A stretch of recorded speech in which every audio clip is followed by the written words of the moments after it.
Europe's energy crisis in a time of war. Interview with Sam Raszewski, episode 62. Welcome to the My Energy 2050 podcast, where we speak to the people building a clean energy system by 2050. I'm your host, Michael LaBelle. This week, we speak with Sam Raszewski, a senior lecturer and program director for the Oil and Gas Management program at the University of East London Royal Docks Business School. Sam has published widely on energy security and particularly about security in the European gas sector. He regularly appears on a range of international media outlets, and this week we are fortunate enough to have him on our podcast. The interview took place in early April before Russia cut off the flow of gas to Poland and Bulgaria. Nonetheless, in the intervening weeks, we can see that Sam's analysis still holds water and is even more spot on as the European Union and the countries in the EU are rapidly shifting away from Russian oil and gas and coal. In exchange for the interview, I was a guest speaker at Sam's class, a great deal, I think, and I'll do that with others. Just drop me a line. But what struck me both in the discussions and in the class, and of course in this interview, was his awareness of the constraints and policy options Europe has. I appreciate his emphasis on diversifying energy sources, not just diversifying gas supply routes. An important takeaway Sam arrives at is the role of nuclear power. What is clear and is reflected throughout our discussion is the economic necessity of rebuilding a more robust energy system that is less dependent on imports into Europe. The interview is valuable both in how Sam frames energy security, but also how to fix the current security of supply failures that are dominating and restricting Europe's energy market. Just a final note here, this interview was done for my current work at Chatham House that is assessing both the history of European gas relations, but also how to frame or reframe the concept of energy security in our present circumstances. The final report will be out at the end of May. And since I have listeners in the United States, I'll just add that I'll be in Washington, D.C. at the end of June. So if you have a suggestion of where I could present the report, please drop me a message in LinkedIn or by email. I'll leave the email in the show notes. And for that matter, any suggestions for future guests, I'm definitely open to those, so drop me a message as well. The intent of the My Energy 2050 podcast is to spread the knowledge about how the energy system can assist our transition towards a greener future. And now, for this week's episode. Okay, here we go. I'm here today with Sam Wait, I have to redo this. The Polish name. Sam Raszewski. Yes, okay. He's a senior lecturer at the Royal Docks School of Business and Law, University of East London, in the Oil and Gas Management unit or department. Is that right? Yes, Oil and Gas Management MSc program. Okay, excellent. And Sam, thank you very much for coming onto the podcast. This is a podcast / research interview. Well, thank you so much, Mike, for having me. And thank you for coming over all the way from Hungary, from Austria. No, I'm still in Hungary. You're still in Hungary. Yeah, I'm still. Welcome to London. I'm a Hungarian citizen now. So, yes, I know. Congratulations. So, and you're Polish. Yes, I am. So we are two East Europeans. We are two Eastern Europeans, yes. In London. As it happens. As it happens, yes. So you got in before Brexit, and unfortunately I can't get in now. So, yeah. You did. You just have. Yeah. I a few months here. So, Sam, okay, the reason I wanted to have this interview, and by the way, I've been trying to track you down for this interview for like years now. That's too kind of you. But now we're at this really interesting time in history, and your specialization, along with the legal framework and oil and gas law, is also about energy security as well, and this is always integrated in your work.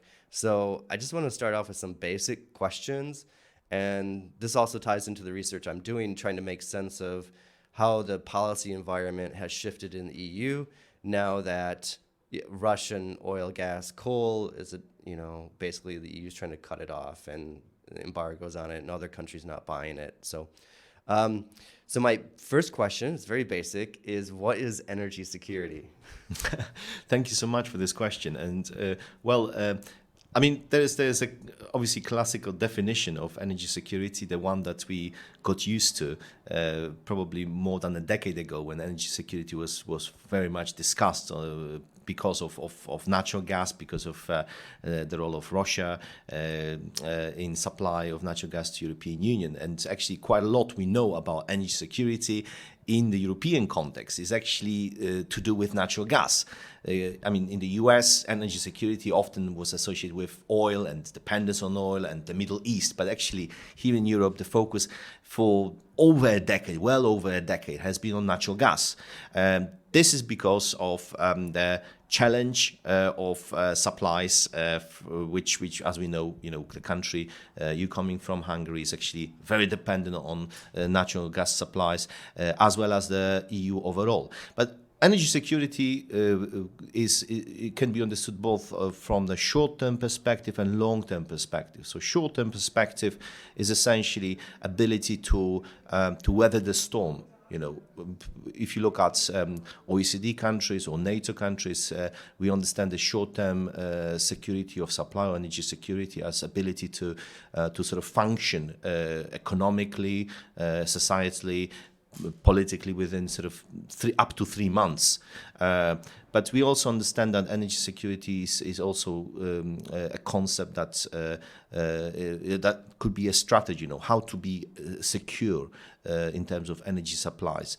And we can actually understand energy security as ability to have a diversified supply, I would say. So to my mind, energy security as a strategy is to ensure that you do not rely on single suppliers or just a handful of suppliers.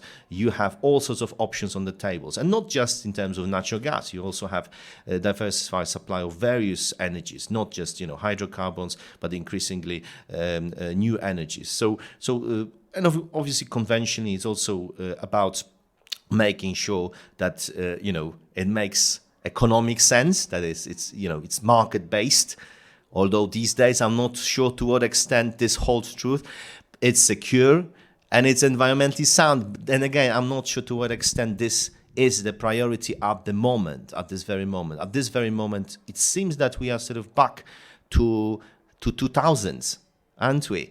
And security of supply is really what energy security is about at this very moment, short-term moment. Can you reflect back on what happened in the 2000s and why? Well, in 2000s, as anyone who has been following, if you like, energy policy scene of the European Union, knows that year by year, there's the trade bloc of European Union was becoming more and more dependent on supplies, and largely because of dwindling domestic supply.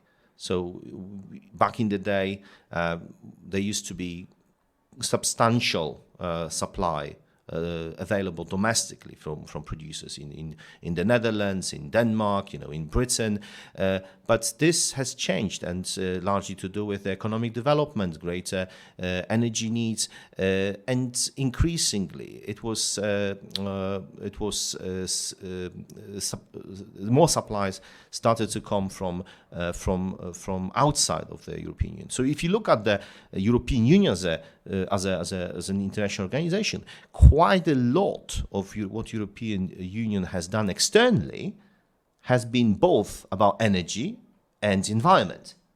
So quite a lot in its legislation, quite a lot in its external actions has been about energy and how to deal with this challenge of energy supply. And obviously there were some milestones, if you like, and those milestones involved back in 2000s pricing disputes between respective natural gas companies of Russia and Ukraine. We remember that quite well in late 2000s, and this was at the time, in a sense, a wake-up call for many nations. Particularly in Eastern Europe, in Central and Eastern Europe, there were voices that something has to be done about the structured dependence on supplies. But this issue was kind of, swept under the carpet and never dealt with because, the priority was to ensure security of supply. So coming back to the very question you asked me about energy security, cheap supplies from the east were more important than sort of dealing with energy security as such. So I have a question there though, because then it's almost in two different interpretations of security of supply. It would depend on the location of the country. Is this what you mean by this? Where the Yes, you're absolutely right, and this is the point. This is one of the biggest achievements of European Union has been ability to legislate energy, through three consecutive markets focused legislations to basically bring even playing fields in energy. But at the same time, one of the greatest challenges for the European Union was to have a single voice in energy. If you look at European Union countries, there's quite a huge gap between, Central and Eastern European countries or Western European countries, and what Portugal or Spain has to do with, Hungary or Slovakia in terms of energy, not much, or, Luxembourg and Republic of Ireland. So that was probably it has been one of the biggest challenges, how to have a unified energy policy, external energy policy, but at the same time being so different. And do you think that's changed now? Do you think things have? That's my question. Do you think things have changed? I think it has changed largely in Central Europe. If you look at the response to the invasion of Ukraine, if you look at the policy shift in Germany, if you look at policy shift elsewhere, I think that more and more there is a realization that something should be done, and some sort of thorough thinking about energy security as a strategy should be put forward, because it's simply unsustainable to become even more dependent. And of course, this is more like a wake-up call, if you like, because we already know that Europe has been too dependent on imports. But has Europe been too? Europe as a Maybe I'm asking you to differentiate there. Which countries have become too dependent on imports, and why? Why? Right. So I think that we're talking about mainly probably Germany. Germany is the largest importer of natural gas from Russia in this particular context, and it's also one of those countries that has prioritized security of supply based on cheap imports of gas from Russia. So Germany, for instance, is one of those countries that hasn't diversified away from pipeline gas.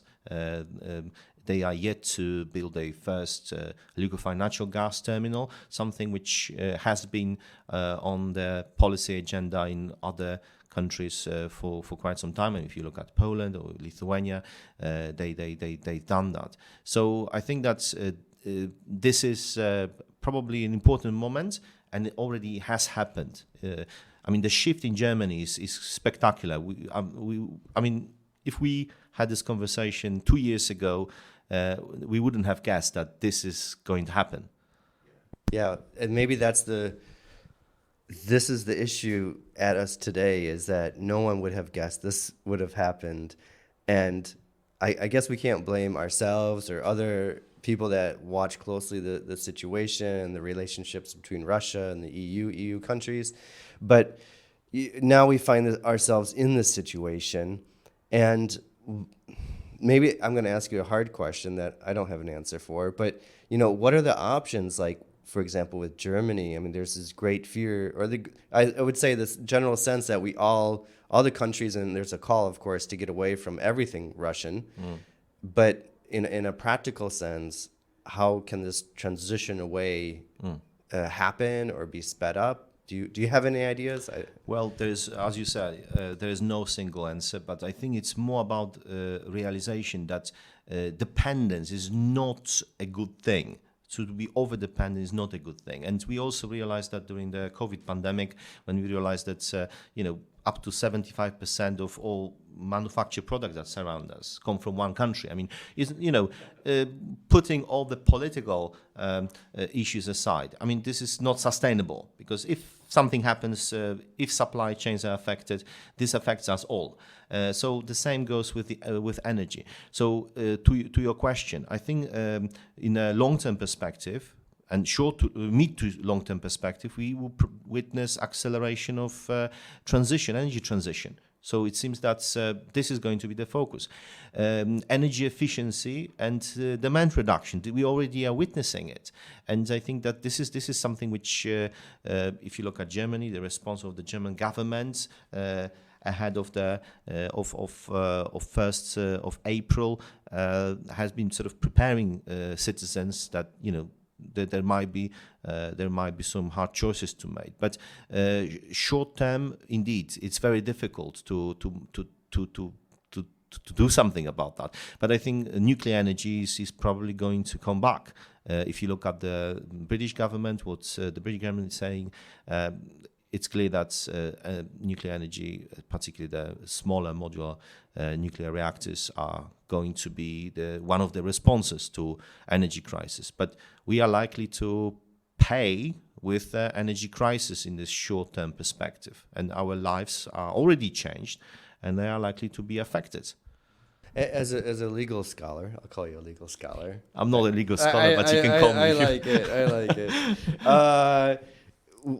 What are the, and this is where I want to look at EU, we could say directives or regulations, and maybe it gets too specific, but was there enough, and the different crises caused by the awareness that Russia could pose a problem, energy security problem, but what about what was done, and was there a sufficient amount done within the EU legal framework for greater emphasis on energy security or security of supply? I think quite a lot has been done since 2011, and the third energy package created natural gas markets, sort of legally speaking. But what followed was also functional functional markets in natural gas. So we have witnessed new interconnections being constructed. So we live in a very different world now in Europe than we remember from 2000. So that's a very positive development, and also acceleration of renewable energies has also improved the standing, energy security standing, if you like, of European countries. But at the same time, this success has also been, in a sense, a liability, because the more renewable energy you install, the more backup you need. The more backup you need, well, the more natural gas you're probably going to need. You don't want a backup with coal or other dirty sources of energy. So in a sense, this also created new security of supply exposures, if you like, and this is where we stand now. So there's no one single solution. So this we have just made a circle, and we're coming back to the initial points about energy security. It's about diversification, trying to diversify and use as many secure sources of supply as possible, not to put sort of all eggs into one basket. Mm-hmm. Do you think then the EU will be, going forward, will be emphasizing this more, I don't want to say maybe energy union approach, or we could say that actually, energy union, I know that the term changed, and originally that was from Donald Tusk, from being careful with Russia, and then saying that we need to have joint purchase of gas as the EU whole, which now they're looking at for LNG. So do you think there's actually going to be, I'm formulating my question, a more energy union approach going forward? I mean, this is quite interesting that this proposal was put forward in the time of crisis to purchase LNG as a block of countries. And this, as you rightly pointed, is the idea that dates back to the energy union concept. Now, the question is, are all European member states going to sign up to this deal. And this is the question. This is a big question because certain countries do not want to take sides, if you like. They do not want to sort of go into greater integration within the European Union. Are you referring to Hungary? Or? I mean, Hungary might be one of the examples. Okay, but other ones. There are other ones as well. Okay. So and a lot will depend also on elections in France. Who is going to win in France, and other European elections coming up soon. So unfortunately, again, the challenge here is energy security means probably something different in different capitals. And yes, there is more unity required, and we have seen this unity, but how long this momentum will keep going is the question, and I can't imagine that we can come back to business as usual, but there is a possibility that not everyone is going to sign up, and then the question is about the future of the union itself, with or without such members. Yeah, actually, that's my question to you then, because you touched on the politics of it, and Macron in France is, and this maybe scares me to ask it even, because I was trying to discount it, but just yesterday now, Orban, actually we shouldn't even talk about that, just because Hungary is not a democracy. I'll just simply say that anyone that wins the entire country, it doesn't reflect a democratic system. So, okay, we'll put that one on the side. But politically speaking, though, the current crisis, energy prices going up for consumers, inflation for everybody, which also is fed in by higher energy prices, this really does change the political calculus and even the role of the European Union itself. And maybe I'm getting into territory, answered or not answered, but this is much more political, though. What are the political ramifications of the current energy crisis then? There are some argue that we might survive this crisis, but the power of European Union, the soft power of European Union, is going to decline as the result. And this is probably the bad scenario for the European Union. So I think that politically speaking, we might witness that. I mean, again, what do you mean the soft power could decline? Well, I think that's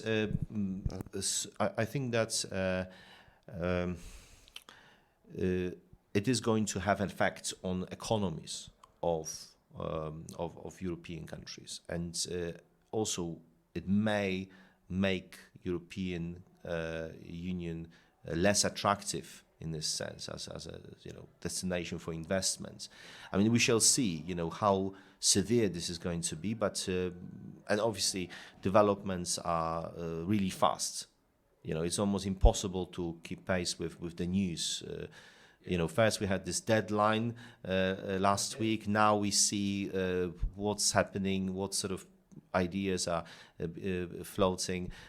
So, I mean, if you look at this sort of nightmare scenario, then it is likely to have impact on the European Union and its economy. And if that's the case, we may actually see less of an influence of European Union. Mm-hmm. And do you think maybe that takes us naturally to the new program or the outline of what the EU is proposing to? What's it called? It's called EU, not Energy Union, Reunion or whatever. Renew. Oh, Renew. Yeah, right. That's what it is. Well, I didn't have a chance to look at this in detail, so I would not accidentally comment on came that. across it, so I would not comment on that. But we see how things have changed since autumn last year. We had quite a spectacular COP26 in Glasgow, and we talked a very different language in autumn 2021, and now we live in very different circumstances. So the question is, to what extent is this soft power of European Union ability to sort of attract attention is going to sort of how is it going to play out in the world of confrontation between major powers. Oh, do you think some of this crisis, because this is what I'm working on, and I was working on this before Russia actually invaded Ukraine, but by then it kind of seemed like Russia had checked out of this whole energy market, single energy market, because they weren't supplying Europe with enough gas. And maybe this is way too much speculation, but do you also think that maybe the EU overplayed its hand in requiring Russia to do certain things, like multiple suppliers into Nord Stream, that this whole issue of competition, if you want to participate in multiple suppliers, if you want to participate in our gas market in the EU, do you think the EU played their hand badly in this respect? Well, I mean, this is the whole concept of level playing field and markets was very plausible. Because that's what we want as consumers. Ultimately, we would like to have competition, because if there is more competition, then by definition we get a better deal. But the challenge, and again, we're coming back to the initial point we made about energy security. The challenge is about lack of enough alternative suppliers. So what should have been done was to encourage more supplies, alternative supplies, to increase diversity of supplies into European Union. Then you really have liquidity, then you really have diversity of supplies. But if you rely mainly on, on 1/2 suppliers, or, in case of natural gas, 3 if you like, but still, this is a very small number of suppliers. So can you really create competition between those suppliers? I mean, they supply, by the way, from different directions, and ultimately, it's more theoretical to expect, for let's say for Gazprom to share their export capacity pipeline with someone else. I mean, what if someone else doesn't need it? Because there's no such thing as someone else, and this is what we have witnessed. So there's theory and practice of energy policy, but ultimately, in diversity is energy security. So we do need alternatives. But I like this theory and practice. But was this because now there is no competitive market, there's no competitive gas market, and then, okay, we won't go into electricity, but certainly it's tied to the gas price as well. But in the gas market in the EU, I mean, was this all just a theoretical exercise and it was a trading commodities type of market that wasn't actually similar to like the oil market or other commodities market? Well, I think it was mentioned in an article I was reading yesterday. If you take Russia as the world's biggest exporter of natural gas and the third largest oil exporter, it's really difficult to imagine sort of wiping out Russia from this equation. So I think that this kind of puts everyone at risk, to put it mildly. So they were playing the balancing role or a key price setting role in the gas market. Yes, definitely. Yeah, and I guess maybe let's be visionary, okay? Let's be visionary. And how can a new energy union be developed as a response? Maybe this kind of how can, because we're looking at maybe the next few months, of course, the next year, gas being very tight, but then the expectation is that some solutions will be able to be rolled out quickly, and over the next 3 to 5 years, the EU as a whole balances out. Do you think just the emphasis will be much more on European self-sufficiency rather than imports, like in the history of Europe, or will there be key trading partners that they will kind of team up with to ensure gas or whatever types of energy resources come into the European Union? I would say nothing can be ruled out, and this is something we have learned in the past couple of years or few years now, we have seen unprecedented circumstances from one crisis to another. So nothing can be ruled out. But at the same time, I think we also observed the policy shift, and there's a possibility. It's not impossible to imagine that European countries will become more focused on the task, on objective of purchasing together. So LNG is likely to become important, at least for some nations, and I think for Germany as well. Does it mean that supplies from Russia are not going to be there? It remains to be seen. I mean, it's, from what I understand, it's still unclear what is the position in France, and we shall see.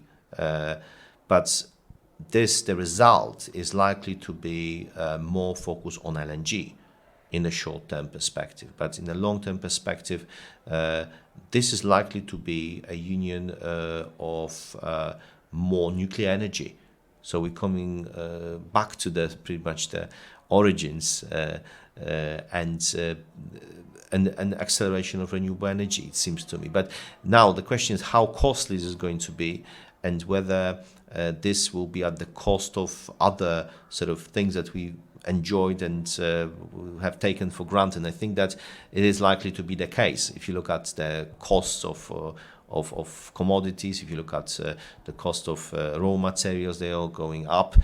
So we will probably need to change and adjust to new realities. This is what it seems to be the case. So I do not have a crystal ball to tell you what will happen, but we are witnessing sort of accelerated move to more diversity in a short-term perspective, and in long-term perspective, some key decisions about what to do 10 years from now.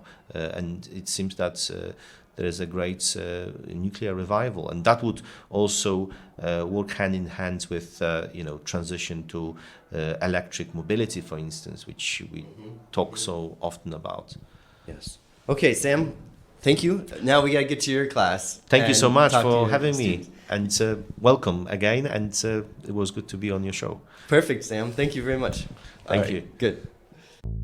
Thank you for joining us for this episode. We produce the My Energy 2050 podcast to learn about cutting-edge research and the people building our clean energy system. If you enjoyed this episode or any episode, please share it. The more we spread our message of the ease of an energy transition, the faster we can make it. You can follow us on LinkedIn, where we are the most active on the My Energy 2050 webpage, or on Twitter and Facebook. I'm your host, Michael LaBelle. Thank you for listening to this week's episode.